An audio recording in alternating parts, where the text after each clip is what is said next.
Durante un cuarto de siglo, Joseph Stalin fue dictador de una de las naciones más grandes y poderosas que el mundo haya conocido. Y eso lo convirtió en un blanco perfecto. Para protegerse él y su sueño de una utopía socialista, construyó una fortaleza debajo de la capital, Moscú. Desde un mundo subterráneo que salvó a la ciudad de inundaciones, creó un laberinto secreto para sus enemigos. Convictos fugados, los traficantes lo usaban para esconder sus bienes. Lo usaban también como calabozo y cámaras de tortura. Hasta un búnker subterráneo fortificado donde el destino del mundo libre estaba en peligro. Desde aquí enviaron el telegrama a Cuba para cancelar la crisis de los misiles. No debería bajar por aquí. Y túneles supersecretos usados por la élite soviética, a la sombra del sistema de metro más congestionado del mundo. Retrocederemos en el tiempo, hoy, en Ciudades Ocultas.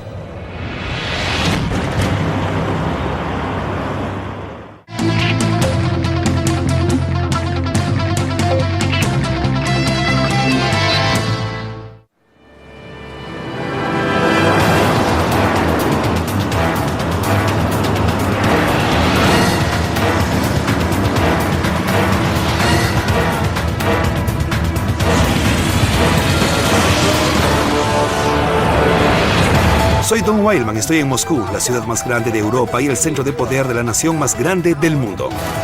Por más de 700 años, Rusia ha sido gobernada por algunos de los líderes más poderosos, brillantes y despiadados de la historia, pero ninguno dejó marca más importante o cicatriz más profunda que Joseph Stalin. Gobernó la Unión Soviética por más de 30 años, convirtiendo a una nación masacrada por la guerra en un gigante industrial y militar. Pero su éxito fue logrado a un horrible costo. Fue responsable de la muerte de millones de compatriotas y encerró a la nación tras una aterradora cortina de hierro. Convirtió a Rusia en un estado policial, estrictamente controlado, e hizo de su capital prácticamente una prisión, sobre y bajo tierra. Ubicada a lo largo del río Moscova, Moscú es la capital de la Federación Rusa y hogar de más de 10 millones de personas. Pero durante casi 2 siglos, de 1721 a 1917, Moscú era un pueblo abandonado, una pequeña parte del inmenso imperio ruso. Pero todo cambió cuando en 1917 el zar Nicolás II fue derrocado mediante una sangrienta revolución socialista. El Imperio Ruso se convirtió en la Unión de Repúblicas Socialistas Soviéticas y en 1918 cambió su capital de San Petersburgo a Moscú, un lienzo en blanco para que la nueva nación construyera una utopía socialista moderna. En 1922, Joseph Stalin emergió como el dictador poderoso y despiadado de la Unión Soviética. En los años 30 comenzó a limpiar el Partido Comunista de cualquier disidente. Quien se manifestara en su contra o de su gobierno era encarcelado, ejecutado o desaparecido. Para defender la ciudad de sus enemigos, emprendió una gran campaña de construcción subterránea.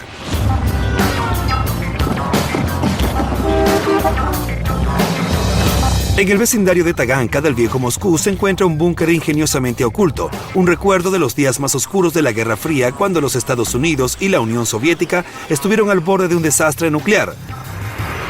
Estoy a unos 15 minutos del Kremlin, en un típico vecindario de Moscú. Tiene hermosas iglesias, casas antiguas, edificios. Es donde vive la gente. Aquí me enviaron, es una ubicación ultra secreta. Un edificio común, en un vecindario común. Supongo que esa era la intención. En la cumbre de la Guerra Fría podías pasar por este edificio, sin imaginar que en realidad era la entrada a un búnker militar ultra secreto. Me encontré con Terrence Fabian, un estadounidense que vive en Moscú y se ha dedicado a estudiar la historia rusa y soviética. Me llevó al pasillo de este edificio, que fue un elaborado subterfugio para el inmenso complejo de abajo, un centro neurálgico donde los soviéticos tramaron su estrategia secreta contra su archienemigo, Estados Unidos. Después de ti, podemos tomar el elevador para bajar. Son unos 60 metros. ¿60 metros hacia abajo? Sí, como el alto de un edificio de 20 pisos. A unos 60 metros debajo de este complejo de apartamentos comenzó la construcción de un búnker militar ultra secreto bajo las órdenes de Stalin en 1952. Uno.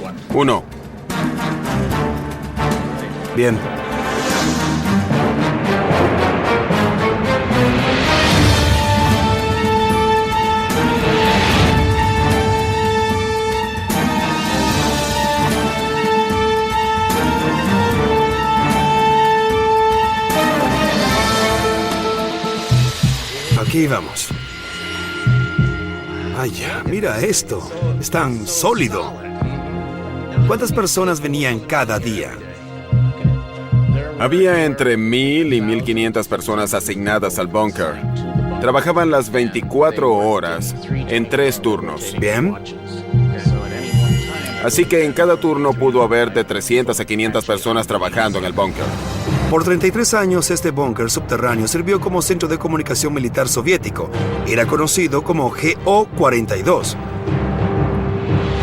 Escondido bajo un edificio común, el GO-42 yace a 60 metros bajo tierra y tiene bloques conectados a una red de túneles.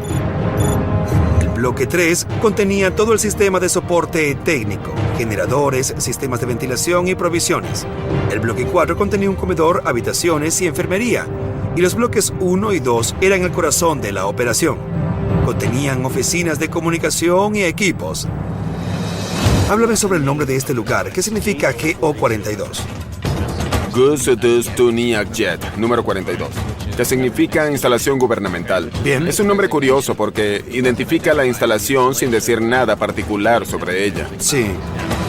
Era necesario proteger el propósito principal del GO-42, la comunicación. En esos tiempos de crisis, los líderes de esta superpotencia mundial estaban en estas habitaciones tomando decisiones trascendentales para el mundo. ¿Qué tenemos aquí? Equipos de radio de onda corta, Sí, entiendo. máquinas decodificadoras, tableros de mando.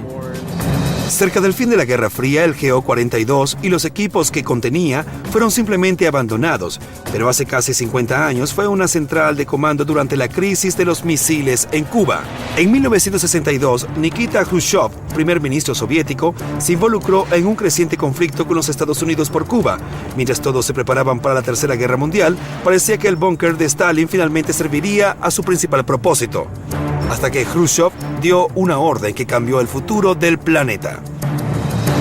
En octubre de 1962, de este búnker enviaron el mensaje durante la crisis de los misiles. ¿De verdad? Para que las tropas soviéticas se retiraran de Cuba. Retírense, no iremos a la guerra contra Estados Unidos. Es lo más cerca que hemos estado de un holocausto nuclear.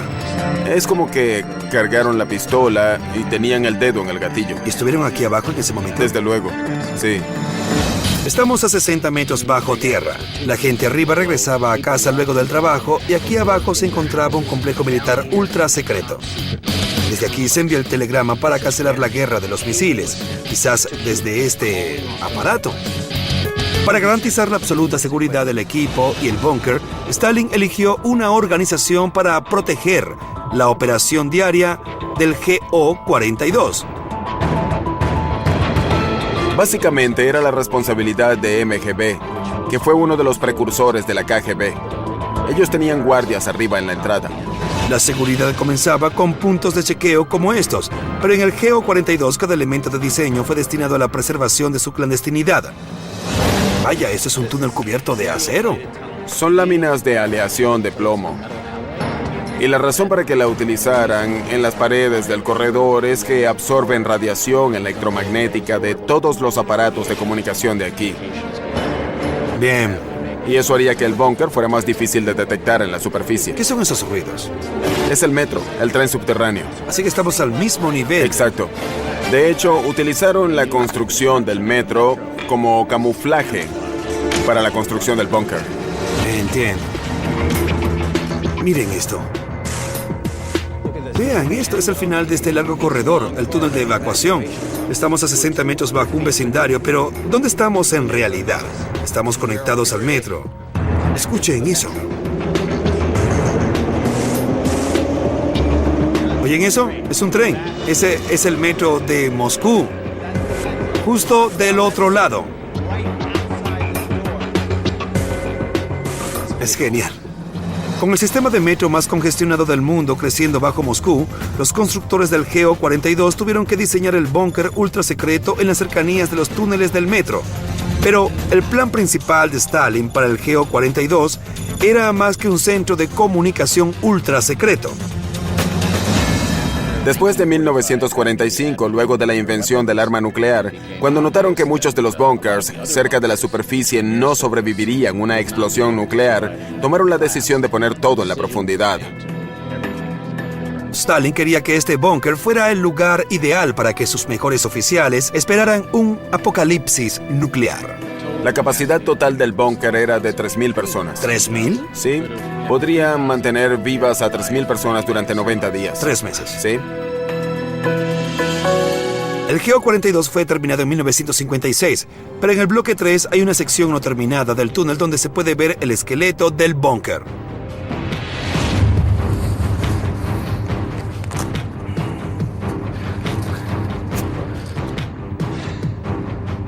Bien.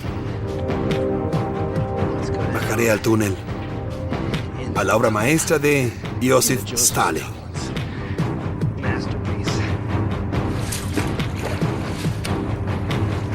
Aquí podemos ver la construcción perfectamente. Cada uno de estos es un segmento, piezas de acero de 1 o 2 metros de largo puestas según un patrón. Las ponían así y taladraban como locos. Luego, por este agujero inyectaban concreto. Hay 1,5 metros de concreto detrás de esto. Construyeron este túnel pieza por pieza, hasta terminar con este espacio verdaderamente enorme para defenderse de ataques nucleares. La paranoia de esa era nuclear, cuando las personas tenían que construir túneles y búnkeres como este. Lo mismo pasaba en los Estados Unidos, construían refugios en los jardines. Era tarea de cada persona. Pero aquí era la operación de un solo hombre, Joseph Stalin.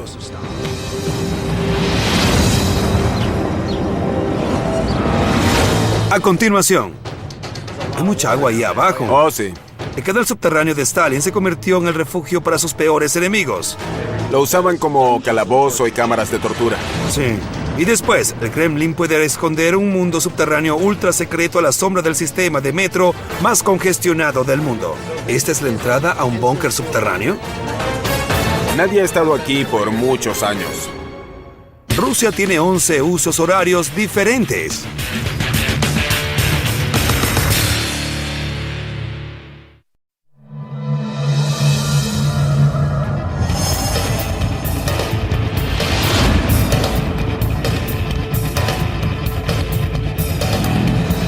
Una vez que Stalin se consolidó en el poder en los años 30, comenzó a ejecutar su gran proyecto de Estado socialista.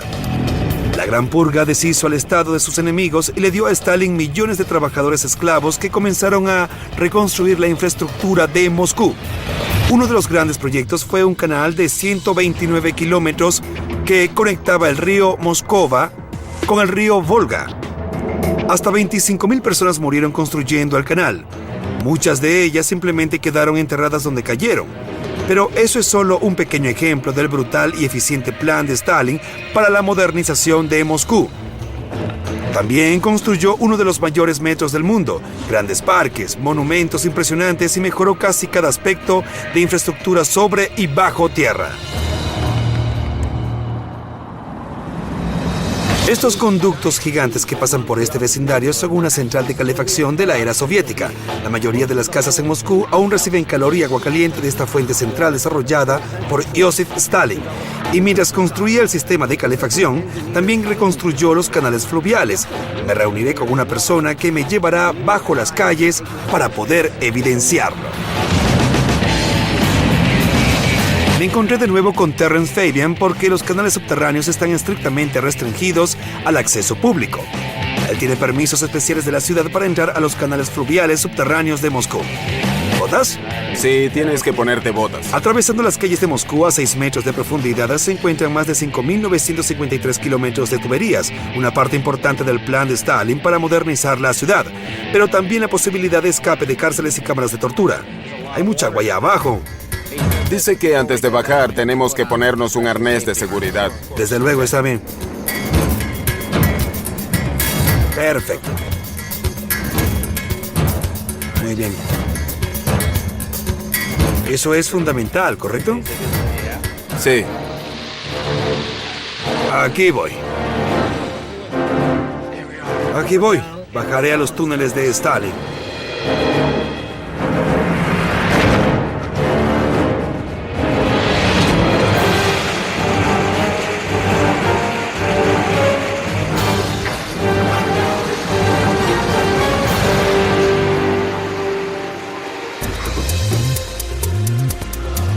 Vaya, grandioso. Muy bien. Gracias. ¿Listo? Aquí vamos. ¿De dónde viene esta agua? ¿Hacia dónde va esto? Esto es agua de nieve derretida que viene de la calle. ¿Pero hacia dónde va? Va hacia tuberías del otro lado y colectores, y desde aquí va al centro de la ciudad y desemboca en el río Moscova. Moscú se encuentra sobre una cadena de 190 ríos, casi una red de agua. Pero antes de que Stalin convirtiera a Moscú en una gran metrópoli, estos ríos fluían sobre la tierra y causaban grandes inundaciones cada vez que llovía fuertemente. A finales del siglo XVIII, Catalina la Grande mandó a desviar una sección del río bajo la ciudad y desembocaba en un foso que rodeaba al Kremlin. Después del bloqueo de Napoleón a Moscú en 1812, los ríos estaban tan obstruidos con escombros de la guerra que varios de ellos fueron pavimentados. Luego se construyó una serie de túneles de drenaje. Mientras la ciudad crecía, Stalin siguió expandiendo los túneles hasta el gran sistema que es hoy en día.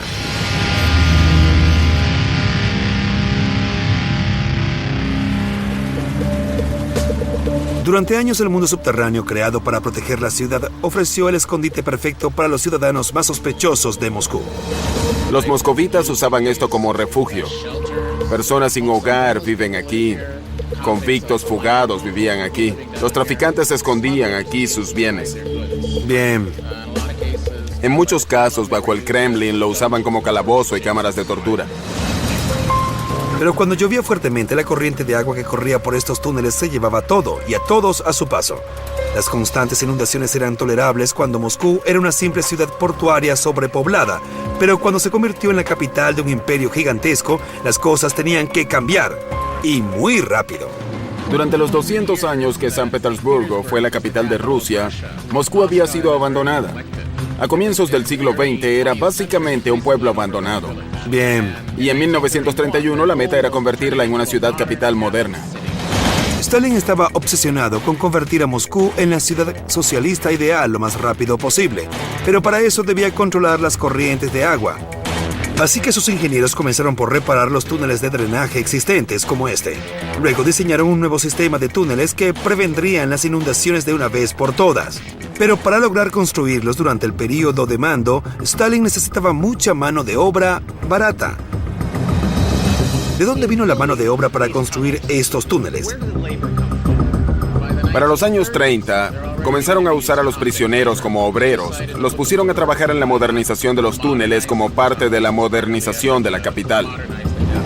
No había suficientes criminales para hacer realidad la visión de Moscú de Stalin, así que recurrió a otra fuente de trabajo, los enemigos de la revolución. Quien se opusiera al régimen o simplemente se interpusiera en su camino era internado en un sistema de campamentos de trabajo o gulag. Millones de personas fueron forzadas a trabajar hasta morir, otras fueron simplemente asesinadas. El escritor Solzhenitsyn estima que durante el mando de Stalin murieron unos 60 millones de personas. Eso es 3 veces la cantidad de personas que murió en la Segunda Guerra Mundial. ¿Y estos 60 millones de personas fue el costo de modernizar esta ciudad en el menor tiempo posible? Exacto. 60 millones. Exacto. ¿De cuántos años estamos hablando? 10, 20... Para pasar de ser un país del tercer mundo a una potencia militar. Es increíble. Hoy en día estos túneles mantienen silenciosamente las calles y los vecindarios a salvo de inundaciones y enfermedades, pero el sistema de alcantarillado subterráneo de Stalin en realidad se puso en su contra. Todo aquel perseguido por el servicio secreto de Stalin por oponerse al régimen comunista ahora tenía una red de vías de escape. Cuando la KGB y la policía secreta perseguía a las personas, estas usaban los túneles como escondites y vías de escape, ¿cierto? En muchos casos como túneles de escape y no solo en los tiempos de Stalin, también recientemente. A comienzos de los 90 había un grupo de personas escapando de la Casa Blanca durante el intento de golpe de Estado de octubre. ¿La sede del gobierno aquí en Moscú? Sí. Escaparon por los túneles, los ductos de calefacción, de ventilación, los canales fluviales. El plan maestro de Stalin para modernizar Moscú y protegerla de inundaciones creó este inmenso mundo subterráneo, pero al final se convirtió en un lugar en el que sus enemigos podían escapar de la prisión de hierro. A continuación, Stalin convirtió el metro de Moscú en un inmenso búnker de guerra y un metro ultra secreto que puede seguir siendo usado por el Kremlin. No debería bajar por aquí, pero tengo que ver esto. Y luego Stalin planea enterrar el monumento religioso más preciado de Moscú bajo su palacio colosal. Comenzó la búsqueda de la biblioteca invaluable de Iván el Terrible. Visite history.com para ver nuestra serie de internet.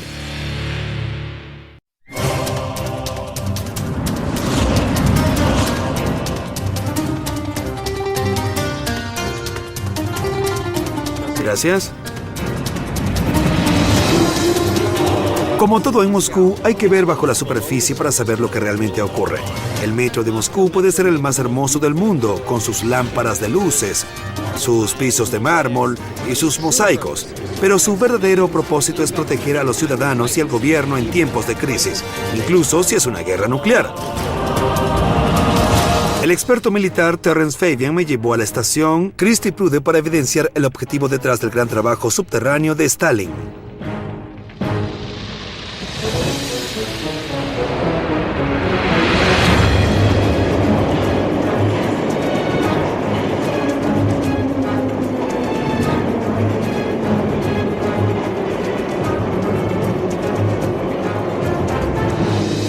Esto es hermoso. Esta es la estación Ploshcha Revolutsy, Plaza La Revolución.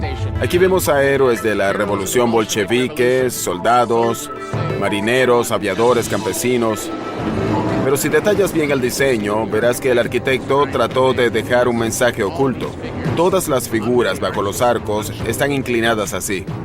El arquitecto quería expresar la opresión de Stalin sobre las personas.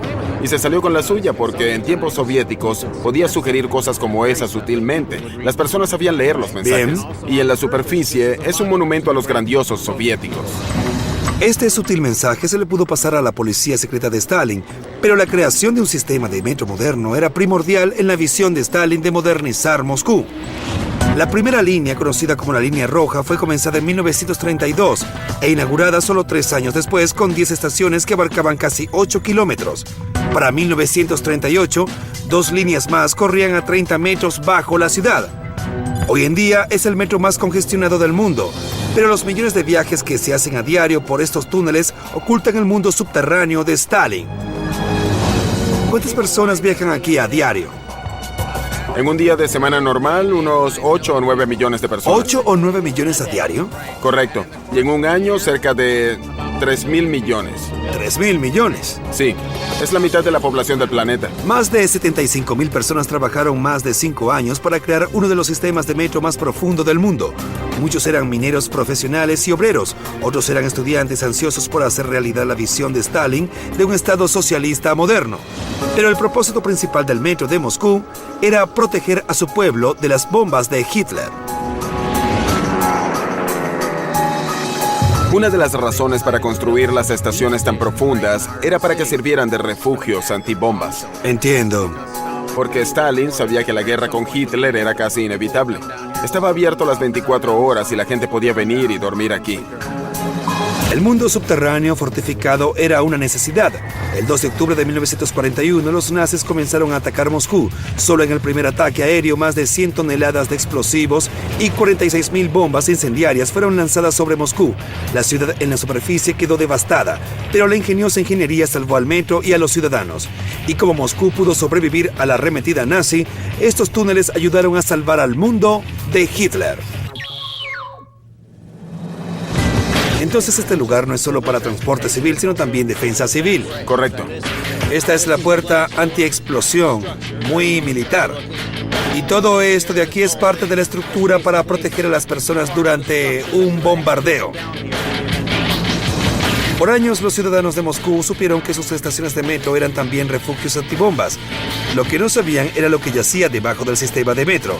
Terence me llevará a otra estación para echar un vistazo al mundo subterráneo ultra secreto debajo del metro de Moscú. La estación Christie Prude yace debajo del corazón de Moscú. Debido a su ubicación en sus 37 metros de profundidad, era perfecta para ser una sede militar. Durante la Segunda Guerra Mundial, esta estación estuvo cerrada al público. El personal de la Fuerza Aérea se reunía ahí. Es casi seguro que Stalin haya venido para Durante acá. la Segunda Guerra Mundial, esta estación de metro era un centro de comando del ejército. Correcto. ¿Quieres decir que todos estos portales estaban cerrados? Sí, para que nadie viera hacia adentro. Así que los trenes pasaban por aquí, pero la gente no podía entrar porque los militares hacían su trabajo. En plena hora pico, estas cavidades en medio de la estación Christie Prude eran usadas por el ejército. Los trenes podían pasar por aquí, pero los pasajeros no podían ver lo que sucedía detrás de las paredes de contrachapado. Pero debajo de este centro de comando secreto, Stalin construyó un búnker aún más clandestino. Aún en la actualidad, un sistema de túneles altamente clasificado se encuentra oculto debajo de la ciudad. Absolutamente nadie tiene acceso. ¿Esa es la entrada a un búnker? Sí, y sigue intacto. ¿En serio? Sí, nadie ha estado ahí en muchos años. ¿Estás diciendo que hay un búnker debajo de esta estación y que ha permanecido así desde su construcción? Es correcto. ¿Y estaba reservado para Joseph Stalin o personas muy importantes? Sí. El búnker es parte de una inmensa instalación militar que yace debajo del metro y bajo toda la ciudad de Moscú. Los rusos lo llaman simplemente Metro 2. El Metro 2 supuestamente es una inmensa red de túneles de metro, centros de comando militar y varios búnkers que se extiende por toda la ciudad y más allá de sus límites hasta puestos de comando en el sur, el noreste y el suroeste. ¿Un ferrocarril subterráneo secreto? Correcto. Es increíble. En algunos lugares es toda una ciudad subterránea. ¿Y cómo es que sabes esto? Bien, primero salió a la luz pública en el periódico a comienzos de los 90. Una vecina mía conoce a una mujer jubilada que trabajó como personal de limpieza para la KGB y la llevaron a todos esos lugares en un ferrocarril secreto. Bien. Y poco a poco siguió saliendo a la luz. Desde la primera noticia en los 90, ha sido probablemente el secreto peor guardado de Moscú. Y existe evidencia de que el gobierno de los Estados Unidos sabe del secreto de Moscú. Terrence tuvo en sus manos un documento del Departamento de Defensa recientemente desclasificado que muestra la ubicación del Metro 2. Tengo un mapa. Este es un informe de la Agencia de Inteligencia de los Estados Unidos. Es un esquema del sistema Metro 2. ¿Es un documento oficial de los Estados Unidos? Sí. Vaya. ¿Y para qué? ¿En caso de un holocausto nuclear, acaso? Sí. Es en caso de un desastre. ¿Este sistema es para proteger a las personas más importantes? Y lo siguen extendiendo hasta donde sabemos, al igual que con el sistema de metro público. Aún quedan muchos secretos ahí abajo, ¿correcto? Sin duda. El Kremlin sigue negando la existencia del Metro 2, pero la mayoría de los moscovitas cree que los restos del gran esquema de Stalin siguen operando más allá de estas paredes. No debería bajar por aquí, pero tengo que ver esto. Sí, miren esto. Es otro mundo aquí abajo. Arriba los moscovitas usan el metro. No saben que bajo sus pies hay una instalación militar. Un sistema de bunkers que incluso se piensa que va más allá. 37 metros aquí. 91 metros hacia abajo. Un sistema ferroviario totalmente secreto. Incluso documentos de los Estados Unidos sugieren que esto existe. Pero no podemos verlo.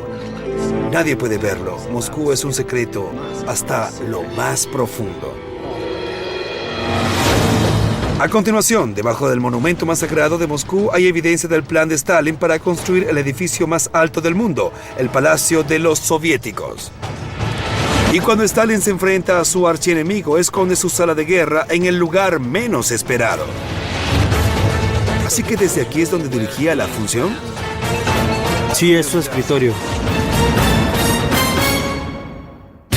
Moscú alberga la mayor cantidad de multimillonarios en el mundo.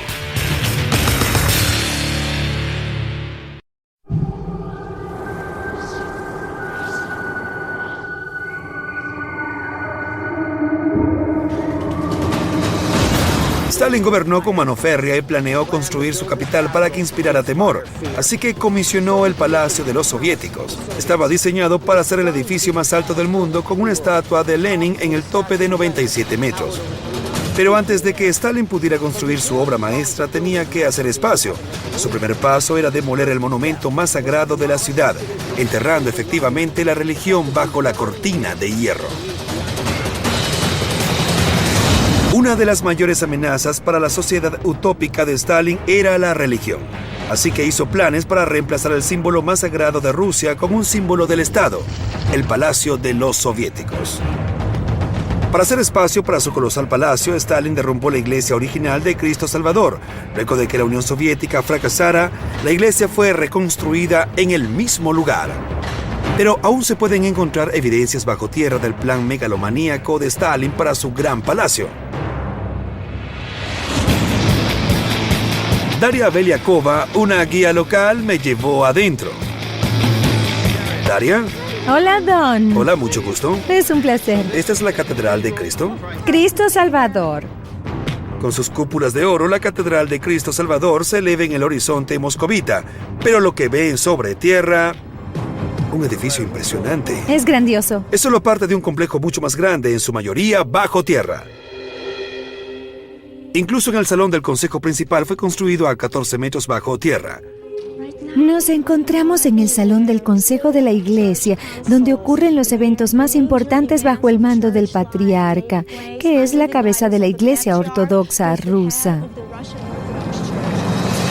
La primera catedral de Cristo Salvador fue encomendada en 1812 por Alexander I para celebrar la victoria de Rusia sobre Napoleón.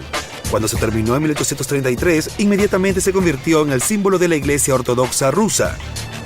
Pero solo 48 años después, Stalin ordenó la demolición de la catedral monumental que llevaba el alma y el corazón de su gran pueblo.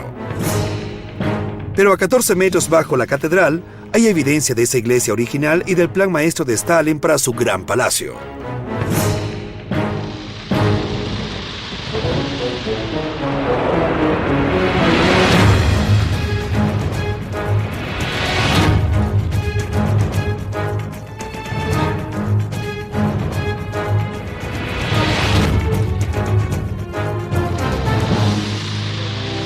Daria me presentó a Oleg Bogdanov, un experto en ingeniería que conoce los secretos detrás del edificio más sagrado de Rusia. ¿Qué le pasó a la catedral original?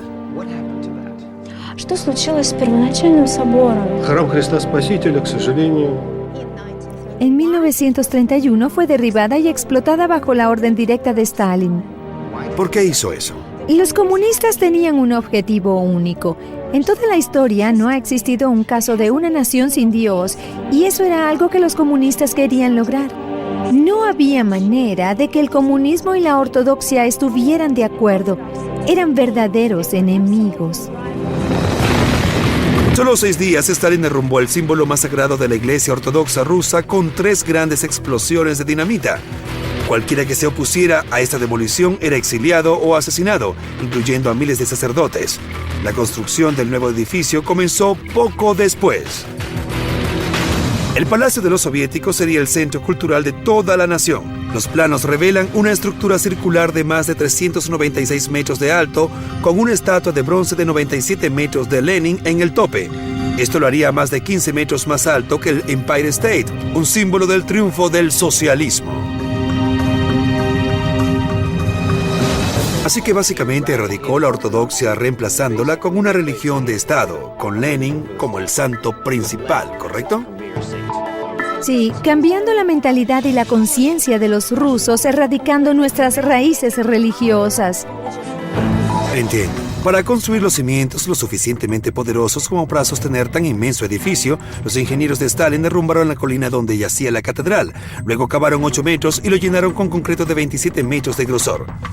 Las bases de acero de los primeros 10 pisos estaban levantadas para 1941, pero la construcción tuvo que detenerse cuando Stalin supo que Hitler había invadido la Unión Soviética. Mientras la guerra ardía alrededor de Moscú y se agotaban los recursos, el concreto y el metal fueron retirados de los cimientos para construir búnkers y defensas para proteger la ciudad. La catedral más preciada de los rusos había sido derribada en vano. Y los cimientos quedaron abandonados por 20 años, llenándose de agua de lluvia y escombros. Parecía un pantano, un vertedero. Fue una tragedia, era la iglesia más importante de Rusia y se convirtió en un feo agujero en la tierra. Sí. En silencio, los moscovitas soñaban con el día en que la catedral se levantara de nuevo, y finalmente sucedió a comienzos de los 90 con el fracaso del régimen soviético. Con donaciones y voluntarios de toda Rusia, en 1994 se comenzó la nueva construcción de los cimientos de la catedral, sobre los restos de las bases del Palacio de los Soviéticos. Para presenciar esto, nos dirigimos al sótano de la iglesia a 14 metros bajo tierra. Miren este espacio. Este es el fondo de la iglesia. El sótano. Es parte de la superestructura que tuvieron que construir para llegar al nivel que estaba. Joseph Stalin derriba una iglesia para crear un palacio del comunismo. El comunismo fracasa y ahora la gente exigía su iglesia de vuelta. Para lograr esto, tenían que reconstruir la colina y hacer una réplica exacta de la iglesia sobre ella. Esta superestructura es esa colina y estamos debajo de una réplica exacta. Así que es tecnología del siglo XXI oculta bajo una iglesia del siglo XIX.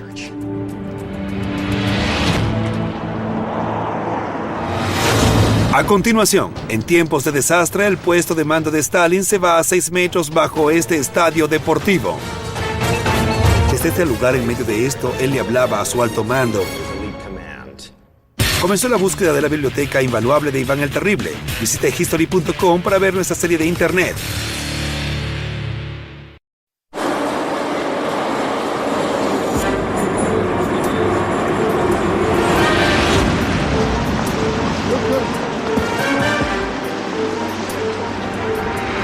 Durante los años 30, Stalin sabía que eventualmente tendría que enfrentarse a Hitler.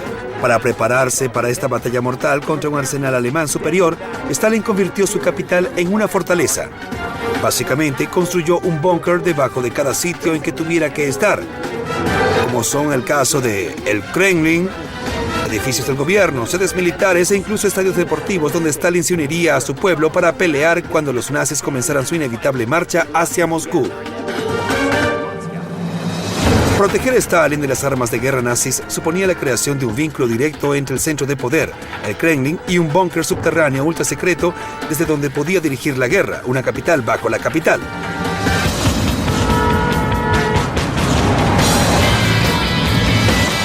Así que el estadio está justo encima. Correcto, este es el estadio. El historiador soviético Gennady Kuznetsov me llevó adentro del misterioso búnker conocido como Ismailovo, que fue creado como refugio en caso de una invasión nazi. ¿Todo este lugar es parte de una instalación militar? Correcto. Stalin ya había creado una red de búnkers bajo el Kremlin, pero en caso de que el centro del gobierno fuera descubierto, quería tener un puesto de comando seguro en las afueras de la ciudad desde donde pudiera organizar su última jugada. Así que escogió el camuflaje perfecto, un estadio deportivo.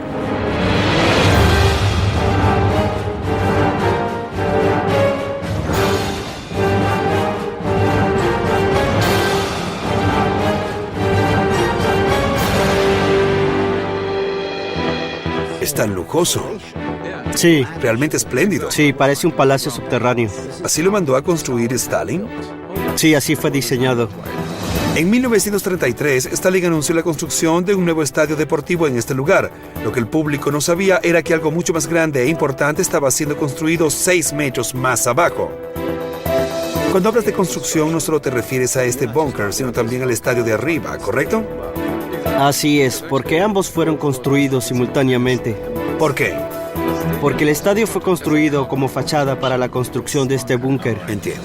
Para 1939, cuando comenzaron las primeras batallas de la Segunda Guerra Mundial, los soviéticos destinaron todo su dinero y fuerza humana a la guerra, así que el proyecto del estadio quedó inconcluso. ¿De qué tamaño es este espacio subterráneo? Cuando se terminó el área era de 93,000 metros cuadrados. 93,000. Exacto. El búnker fue construido 4 pisos debajo de la ladera adyacente al estadio. Había espacio para tanques, armas y provisiones. En el centro se encontraba el salón principal de conferencias y la oficina de Stalin. Cada habitación era a prueba de bombas, hecha de acero prefabricado y concreto. Pero Izmailovo es mucho más que un búnker bajo el estadio. Es un sistema complejo de líneas de metro subterráneas que lo conectan al Kremlin. Las provisiones almacenadas aquí podían mantener al gobierno de Stalin durante varios meses. ¿Cómo llegaba aquí desde el Kremlin? Mediante un túnel especial construido entre este búnker y el Kremlin. Ese túnel especial fue creado como parte del sistema Metro 2, la red de transporte ultra secreta de Stalin. Si los alemanes invadían el centro de Moscú, Stalin y sus generales vendrían a este búnker mediante el Metro 2 y planearían el próximo movimiento. ¿Así que todos los generales y políticos veían a Joseph Stalin hablar desde esta silla? Sí, desde aquí, pero él prefería no sentarse, prefería caminar aquí en el centro. Si caminamos hacia el centro, podemos escuchar la acústica.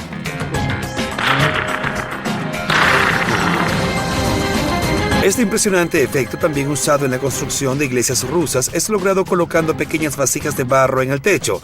Estas atrapan el sonido y lo hacen circular amplificándolo. A diferencia de los micrófonos, no podía ser detectado por vigilancia electrónica ni apagarse durante una falla eléctrica, pero había una razón más personal por la que Stalin insistió en esta característica. Él tenía una voz muy suave y esto fue diseñado para que todos pudieran oírlo. Y por supuesto, le daba una sensación de ser muy fuerte, influyente y poderoso. Hablar aquí te hace sentir como Dios. Se siente bien, ¿no es así? Stalin le hablaba a su alto mando en esta sala de conferencias a 6 metros bajo el estadio, pero las conversaciones privadas ocurrían en su oficina personal. Este es su escritorio. Podemos ver que hay 3 teléfonos. El primero para comunicarse con la NKVD o KGB. La policía secreta. Exacto, el segundo para comunicarse con la sede general del ejército y el tercero para comunicarse con el gobierno. Lleno de paranoia, Stalin estaba obsesionado con eliminar a todo potencial enemigo de la Unión Soviética. Usó la policía secreta para mandar a millones de personas a prisión, incluidos varios de sus mejores generales. Pero estaba completamente ciego a un peligro mucho más inmediato: Hitler. Ignoró por completo las informaciones de nuestros oficiales de inteligencia del oeste sobre el ataque de los alemanes a la Unión Soviética el 22 de junio. Aunque Stalin se estaba preparando para una eventual guerra con Alemania, nunca esperó que llegara tan pronto. Alemania y la Unión Soviética habían firmado un pacto de no agresión en 1939 y Stalin sinceramente creía que sería honrado. Así que cuando se enteró del ataque alemán, entró en estado de shock. Él era un georgiano, criado con tradiciones caucásicas, y si un hombre prometía algo, tenía que cumplirlo. ¿Y con esto? Para él fue muy difícil aceptarlo. Esto fue un golpe duro para él. Así es. Por 5 largos días, la nación entera esperó que su líder se recuperara, mientras el ejército alemán invadía a Rusia, atacando las desprevenidas tropas soviéticas en su terreno. Cuando por fin Stalin se recuperó, entró en acción convirtiendo fábricas civiles en fábricas de municiones y llamando a su pueblo a la guerra. Para diciembre de 1941, la visión del Ejército Rojo era turbia. Las divisiones de tanques alemanes estaban estacionadas solo a 31 kilómetros de Moscú. Los moscovitas podían verlos a través de los binoculares. Parecía que Stalin tendría que pasar el resto de la guerra en este búnker secreto debajo del estadio. Pero cuando bajó la temperatura y la defensa de la ciudad se mantenía, Hitler comenzó a notar el error estratégico garrafal que había cometido. Durante los 4 meses de batalla en Moscú, se cree que murieron casi 200.000 soldados alemanes, mientras que los soviéticos tuvieron casi 1 millón de víctimas. Los alemanes fueron forzados a retirarse. Fue el comienzo del fin de la guerra.